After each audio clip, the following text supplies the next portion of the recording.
folks. Welcome to Project Gamma. At Project Gamma, we have smart conversations with smart people across the intersection of entrepreneurship, technology, and cybersecurity. My name's Warner Moore. I'm a technologist and security leader who's helped build multiple business-to-business software as a service companies, and I'm passionate about modern cybersecurity practices. I'm also the founder of GammaForce. At GammaForce, we help tech and health tech companies by acting as their fractional security organization. Today, we have Matt. I met Matt at a VC party of sorts, and Matt was fundraising for his current company. And Matt has a computer science background, having started his career in defense contracting, including a stint at NASA. After 6 years as a software engineer, he decided to switch it up, founding Pixelement, who worked on computer vision for drones. After selling Pixelement, he went into big tech, working on GenAI at Amazon. After nearly 7 years, his family getting older, he decided to dive back into startup life, founding Zaqa. And Zaqa is helping industrial customers through automation with GenAI agents. So Matt's done a lot, having had success with startups. He's done big tech and now another seed stage startup. You were working on AI at Amazon, Matt. There you deep dove on reinforcement learning. What does that mean, and how are you applying it to what you're building now? Yeah, reinforcement learning from the 10,000-foot view is just the idea that you train the model by giving it rewards for performing tasks. In other words, we're not telling it the right answer, the right way to solve the problem. We're just measuring the success of its outcome, and you use that to compute loss and update the model weights. It's particularly well suited for training for agentic behavior, which the team that my science co-founder and I were leading at the time were a little bit ahead of the curve on that at Amazon. So it's been very vindicating to listen to the leaders of Anthropic and OpenAI talking about how heavily they're leaning into reinforcement learning these days. Yeah, 7 years ago, that was 2019, right? So the Amazon time that I'm talking about would have been shortly before I jumped out to Zaqa. So this would have been over the last 2 years during the large language model era. Got it. Now, in particular, what we were thinking about at the time is how do you specialize agent performance to specific tasks? So you have a large language model that's generally good at things, but you need it to do a particularly hard task. How do you train that model to do that hard task very well and do it in a way that's economically feasible and allows for a large variety of tasks? So this is the jargon for it would be lightweight domain adaptation. Adrian, my co-founder, he and I spent a lot of time thinking around how do you use reinforcement learning to do that? And a lot of those early thoughts that we had were things we were thinking about as we jumped out to then go start Zaqa, where we're trying to take the ideas behind reinforcement learning and lightweight domain adaptation and use it to build back office automation for industrial customers, where we're focusing on when the stakes are very high and mistakes have actual real world consequence, as opposed to, let's say, a chatbot and a consumer facing product. How do you ensure that accuracy is really high? And how do you teach the model to do things like self-doubt and provide evidence documenting its decisions? These are all the kind of trust things that large enterprise actually need in order to field AI. And we think that part of this secret recipe for making that very successful is a combination of reinforcement learning and lightweight domain adaptation. One thing that I find really interesting is just and putting more the management hat on, the things we need to do to help our teams be effective. And it could be building effective SDLCs, software development lifecycle, or it could be business operations process for serving customers. A lot of the things we talk about and the way we think about building those capabilities translate to how we can use at least agentic AI more effectively. And I think it's cool you're working on that too, because I talk to so many people who are just trying to throw things at the wall and not necessarily considering how to get the best results from the technology. And if we're not building processes and I wanted to say reinforcement, but ways to ensure we're getting the output we want, we're going to have inconsistent results. For sure. And it's interesting. One of the things that I took away from my earlier startup experience is the importance of dog fooding. So just meaning using your own product, having a feel for how that product is performing rather than just relying on the customer all the time. And the really interesting and exciting thing about building systems for specialized agentic performance is that you can turn that wheel of improvement on your own internal processes as a company. A lot of what we think about, I feel like the kind of table stakes for what enterprise service looks like from a SaaS perspective has shifted quite a bit. The world where we have like a vanilla platform and that platform is more or less the same for all customers, I think that level of delivery for customers is starting to go by the wayside, and that customer expectations are increasingly shifting towards, okay, the cost for code delivery has gone down. It's not that you don't need software engineers anymore, but we have better tools. We can build faster. So customers expect more, which is pretty natural, right? So thinking about how do you take a product offering and customizing it very tightly for an individual customer so that it really fits their need like a glove. And in order to do that, there's a forward deployed engineer problem, right? So you can build lots of abstractions to support it in the platform, which is a lot of what I've been thinking about as the engineering leader at Zaqa. But at the end of the day, there is some piece where you have to actually do the custom, and that's a forward deployed engineer process. And if you think about using an agent to automate a back office process, you could conceivably say that's a back office process. And a lot of the strategies that you use in reinforcement learning, where you think about, okay, what is the right environment do I give to the agent? So what are the tools that it has to do the task? And then how do I compute success so that I can provide a meaningful feedback signal?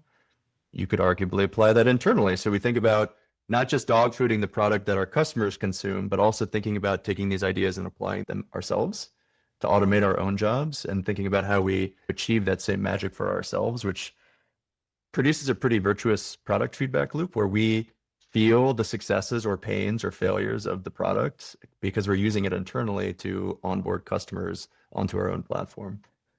That's great. In big tech, lots of resources. You're well capitalized at Zaqa for a startup, but not compared to big tech. For a successful technologist who might be wanting to do a startup or get out of big tech, what's some experience you can share for navigating to the startup world? Yeah, it's quite fascinating having done both. So I went from startup land to big tech and back to startup land. When we worked at Amazon, our compute budget was measured in the 9 digits per year for my team. So, and even then I felt, gosh, I feel so constrained by this budget. This seems unreasonable. I should be able to just run all the experiments I want all the time. What are these accountants doing slowing me down? And then you go to startup land and you're like, okay, it used to cost me $250,000 to run one at scale reinforcement learning experiment at Amazon. And if I do that, how many times can I do that before I burn through my funding? It's not a very big number, right? So you find yourself thinking, okay, how do I achieve the same level of capability in a way that's just dramatically more frugal in terms of experimentation cost? And there's no silver bullet, but one of the things that we think about a lot is what is the smallest testable surface of this experience that we can produce in an experiment? How do we shape reward computation to minimize the cost so that we can realize that kind of minimal testable surface, which is a very different way of thinking about it than when you're at big tech. So at big tech, it's usually, how can I show the most interesting result to my leadership as quickly as possible? Because they're constantly looking for progress and you're always under the gun to show that with these vast resources, you're doing something. So the calculus is just very different. Whereas in startup land, you have to move really fast too, but you have to constantly be measuring opportunity cost. So one day we may say, okay, we're not going to optimize the inefficiency and inference right now. It's costing us a small fortune every day. But the engineering cost to do that versus, say, investing in reducing the cost of the training loop or the new feature that we ship out for a customer, there's a lot of kind of hard decisions to be made there. And the name of the game all the time is opportunity cost and minimal representative experimentation size. I like that. In Lean Startup, a commonly cited book, more from a product perspective, the short version of it is, can we sell the thing? Can we create value? It's what's the least we can do to create business value, right? Which is way different than can we show something really cool to the executive team can with a 9-figure budget to support a completely different world? What do you think sum up is? I've been and worked in large companies before, and I think in big tech, it can be a little different. The engineering skills tend to be higher, but in the end, most of these companies are just big companies now. What do you think some skills or what's some learning or any version of that you had to develop or take to be successful in the startup world, thinking more just from an individual experience? So let me restate the question and make sure I'm tracking it. So, given my experience in big tech as an individual, what did I take from those experiences and how did I apply them to success in startup life? Is Well, that, I'll be like really direct about it. I've seen tons of corporate folks who just can't do startup work and they move too slow. They're not able to, frankly, just even get stuff done, right? So yeah. that's a very personal thing, though, and clearly you've had success doing it. So I'm more interested in your own experience. Maybe it's skills you had innately, or maybe it was learning you had to have along the way. Yeah, it's a great question. So I've definitely observed this, right? So when you're at a company that has 10,000 software engineers, there's going to be varying levels of commitment and drive and delivery. And big companies, they tend to accumulate folks that are comfortable in that environment. I think one of the things that makes me a little bit different from the general cohort is it's not that I would consider myself to be particularly smart. I'm certainly less smart than Hadrian and Pierre, my two co-founders, but grit is a big part of it and innate drive. So one of the things that I noticed, because Adrian and I had this conversation a little bit when we think about leaving Amazon around, would we succeed in a startup world? I had some experience, he didn't. And what does it take to make it a success? And there's a certain personality characteristic that I think is pretty key to being a successful founder, which is this innate drive piece. So no matter how frustrated or burnt out I would feel at Amazon at any given moment across my long career there, I just could not stop working. It just, I'd be falling asleep and I'd be sitting there thinking about some problem and I'd spring out of bed and the problem was still in my mind and I couldn't wait to go attack it. It's like no matter how stressful the situation got or if I was upset with my boss, I just could not stop. There's this kind of perpetual motion feeling inside of me all the time where I want to just keep working on problems. And I know Hadrian very much has that same drive.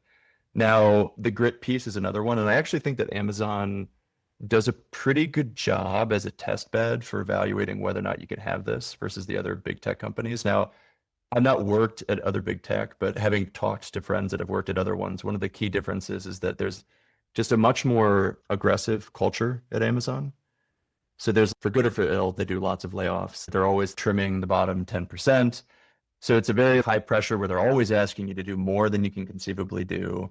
It's not the most necessarily balanced work-life environment, but what it does teach you is how do I ruthlessly prioritize my time when there's simply too much to do, which is very useful for startup life. And then when you're under constant pressure to deliver all the time, that grit piece, you either have it or you don't. And if you're going to have a long career at Amazon, having the grit piece is pretty important to making it not a completely miserable experience. Great thoughts. I've often said that I credit a lot of the success I've had in my career to not giving up. And that doesn't always land, but no one else is going to do it, right? A small team, startup, if you and your co-founder don't do it, who's going to do it? And if you're not moving forward every day. One of the things that I learned coming out of the first startup that I think is really relevant to the point you just made is what is the right stuff for a successful founding team? And it's myself, Pierre's our CEO, and then Hadrian, who's our chief scientist. One of the qualities that's critical to having a good founding team that everybody's got to have is they all have to have that piece of grit, that internal drive, right? Because it doesn't matter this idea that you go out and you have an idea and you raise money and then it just magically you're a billionaire the next day. This is a fiction. It's not how it works, right? The highs and lows of startup life, it's literally day to day. You'll have a conversation with a customer and you'll think, oh God, my biggest customer is going to churn tomorrow. They said something that seemed like they weren't happy. And then the next day you sign a new customer. And then the day after that, you find out actually that enterprise customer likes what you're doing, but they want one thing fixed and they're upset about it. And there's an opportunity to upsell. And so it's just up and down and up and down, 2 steps forward, 1 step back. And if you can't get punched in the face by startup life and then show up the next day with a smile on your face, you can have a really rough time of it. Yeah, that's so true. It's difficult. I've done difficult things my entire career, and it can't be overstated how difficult it is. I think that's why it attracts people, at least those who are more successful with it, who exhibit some of the traits you shared. I think that's a good transition to my next thought. And the first startup, Element, you launched with young kids. Now your kids are a bit older. How have you been able to navigate family life with the demands of launching a startup? And we just painted the demand so very well. It's it is definitely a challenge. So I think if you're a founder who doesn't have small children, I'm not as sympathetic to hearing complaints about how challenging it is because to be honest, I think it's just much harder with families. The key I've found to success, and I use this at Amazon too, is basically I have sacred hours. They're time boxed. If it is an absolute emergency, you can get me there during those hours, but I'm going to really test whether or not it's an absolute emergency. And the nice thing about the importance of having a founding team where everybody is just super empathetic with each other and gives each other a lot of grace because it's a mess and super stressful. You got to have partners that are willing to extend you space when you need it, but having defined hours. So for me, it's at 5 p.m. until my kids are in bed. I'm done. I'm not working during those hours unless it's an emergency. From 8 till 8:45, I'm making breakfast with my kids. I'm putting them on the bus. Those hours are sacred unless you can convince me that it isn't an emergency that needs to be dealt with. So time boxing that is key. Now, for me, what that means in practice is I just have no life. So literally every other hour, I'm working on the startup. That's why I get up at 5 because I can squeeze in some hours there. And then my kids wake up and I'm done for that little block. I work until 5 and I stop. Pierre is a little bit younger than me. He doesn't have kids, so he's going to keep running later into the evenings. It doesn't hurt that we have some geographic spread across the founding team. So Adrian's based out of Paris, France. So he is comfortable covering hours that I don't want to cover because I've got time with family. So blocking off the hours is key. The other part too is it is very hard not to sprint in startup life. And I constantly make this mistake, even with all of my years of experience. It's a day-to-day battle to remind myself. Part of the reason where I've historically been a bit of a night owl, where given the opportunity, particularly in the earlier Amazon days, I would just work until 3 or 4 in the morning. The problem with doing that is you can always say just another half hour, just another half hour, and you get diminishing returns. So at a certain point, you're just not even getting anything done. You're just performing for your own sake. But part of the reason I switched to the morning hours with family life is you can't be dead exhausted when you have kids. So you just got to remind yourself it's a marathon, not a sprint. I'm going to go to bed at 10:30. I'm just going to do it. It's going to hurt sometimes because I'm going to think I really should stay up and just push to get this thing done. But if you kind of force yourself to fall into these time ranges and just be very strict with yourself around not violating them, in my experience, that works best. Sometimes you got to do the all-nighter in startup life. It just can't be helped. But boy, you're going to burn out pretty quick if you're going to do that on a regular basis. Great thoughts. It's interesting. I've adopted some similar constraints around my schedule frequently. I'll work into the evening, but my cutoff is family dinner. And then usually I'm prioritizing time with them until they go to bed. They go to bed a bit earlier than I do. And then I'll work more, depending on my energy level. I'm very aware of the diminishing returns thing. So great tips. Thank you. Well, with Element, you and your co-founder were both technical, co-founder and CTOs both. What do you learn from that you're taking to Zaqa? Yeah, so I co-founded the company with my buddy Ben. So he and I worked on the same research project at NASA. He was wrapping up his grad degree. He had a PhD in remote sensing. So he was very in the hard science of the space that we wanted to found the startup in. And I think the large reason that we founded it together was because we were friends, which, it's good to know your co-founder. And as an investor, I think I might be somewhat circumspect and would want a pressure test if you told me that a founding team was completely brand new and didn't know each other at all before. But being friends by itself is not sufficient. Ben and I both, I think I may have been titled as CEO at the time, but I wasn't CEO in practice. And I don't think either of us did that role really. So we were both very technical people. Neither of us were super comfortable going out and selling to customers, which leaves a glaring gap in the founding team, which is one of the things that I love about the current company is so Pierre, he has a bachelor's in computer engineering, but he's not doing the technical side at all. It's selling, it's the customers all day long. If you want to get him in on a product conversation, I got to block some time in his schedule because it's just customers all day long, every day. And with Adrian, I've got somebody who's got a deep, heavy science background like I had with Ben. And Adrian's very focused on that science piece. And it's actually been really fun watching him grow into an engineer. Interesting observation. So before coding agents, applied scientists, in my humble opinion, were not the best use of human capital. You might get 1 out of 10 or 1 out of 20 that's going to throw down some genuine science innovation and really drive the direction. But in my experience, a lot of them were just very bad software engineers. But Hadrian with coding assistants, it's been great watching him grow into that engineering capability. And then I've got the engineering side of the house. So it's a very well-rounded team. And again, learning from the last one, focusing on, okay, what are the required and necessary pieces for success in a founding team? You need to have relevant experience, particularly if it's a technical company.